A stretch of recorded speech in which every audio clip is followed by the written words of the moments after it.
चलिए अब रुक करते हैं अगली खबर की ओर। दिल्ली के जंतर मंतर पर रिजर्वेशन को लेकर एक बार फिर बड़ा विवाद हो गया है। रिजर्वेशन में बदलाव और इसे खत्म करने की मांग को लेकर कई राज्यों से लोग यहां पहुंचे हैं। प्रदर्शनकारियों का कहना है कि रिजर्वेशन का आधार जाति नहीं बल्कि इकोनॉमिक कंडीशन होना चाहिए। कुछ लोगों ने क्रीमी लेयर का नियम लागू करने और SC/ST एक्ट में बदलाव की भी मांग की है। इस प्रदर्शन को लेकर अब सियासत भी तेज हो गई है।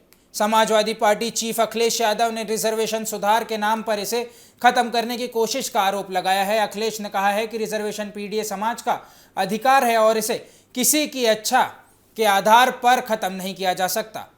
उन्होंने कहा है कि रिजर्वेशन था, रिजर्वेशन है और रिजर्वेशन रहेगा।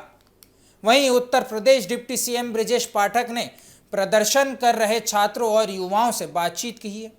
उन्होंने भरोसा दिया है कि उनकी मांगों को सेंट्रल लीडरशिप के सामने रखा जाएगा। साथ ही उन्होंने कहा है कि अगले 48 घंटों में प्रदर्शनकारियों की मुलाकात एक सेंट्रल मिनिस्टर से कराने की कोशिश की जाएगी। उधर यूनियन मिनिस्टर चिराग पासवान ने भी इस पूरे मामले पर प्रतिक्रिया दी है। उन्होंने कहा है कि अगर प्रदर्शनकारी अपनी मांगों को सही तरीके से सरकार के सामने रखते हैं तो सरकार उनसे बातचीत करेगी। इकोनॉमिक बेसिस पर रिजर्वेशन की मांग को लेकर उन्होंने कहा है कि EWS के लिए 10% रिजर्वेशन पहले से ही लागू है। वहीं यूनियन मिनिस्टर रामदास ने रिजर्वेशन खत्म करने की मांग को सीधे तौर पर असंवैधानिक बताया है। उनका कहना है कि रिजर्वेशन एक कॉन्स्टिट्यूशनल राइट है और इसे खत्म नहीं किया जा सकता। उन्होंने रिजर्वेशन खत्म करने की मांग करने वालों पर भी तीखी टिप्पणी की है। उन्होंने पूरे विवाद के बीच निषद पार्टी चीफ संजय निषद ने भी रिजर्वेशन को लेकर अपनी बात रखी है। उन्होंने कहा है कि निषद समाज को रिजर्वेशन देने का मुद्दा बीजेपी के सामने उठाया जानी चाहिए क्योंकि यह पार्टी के पुराने विवादों में शामिल रहा है। फिलहाल जंतर मंतर का रिजर्वेशन प्रोटेस्ट एक बड़ा राजनीतिक मुद्दा बन गया है।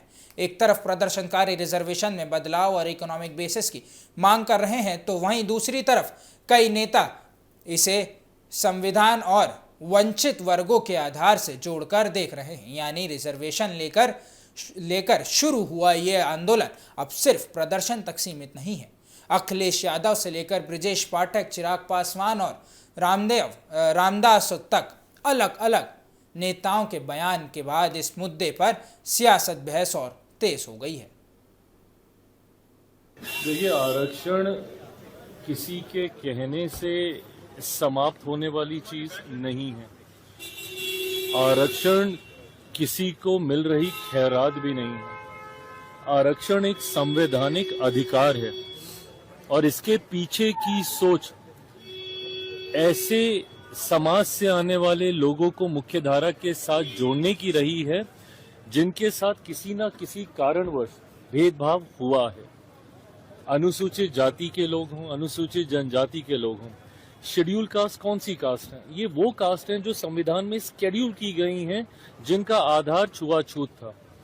उनको आधार बनाया, उनको शेड्यूल किया गया और उन कास्ट को आपने आरक्षण देने का काम किया। इसी तरीके से शेड्यूल ट्राइब्स है, ये वो कास्ट हैं, ये वो ट्राइब्स हैं जिनको शेड्यूल किया गया है, जिनका रहन सहन, बोलचाल, वेशभूषा सब अलग है, अपने तरीके से है।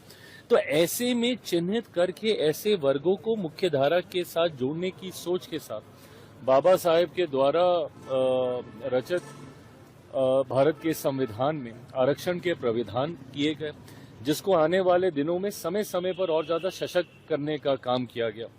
और आज की तारीख में इवन ऊंची जाति से आने वाले गरीब वर्ग के जो लोग हैं उन तक को आरक्षण का लाभ मिलता है। तो ऐसे में इतना विस्तृत दायरा कोई सोचे चाहे कि उसको आप यूं ही समाप्त कर सकते हैं, ये संवैधानिक अधिकार है, इस पर किसी तरीके की चर्चा संभव नहीं है।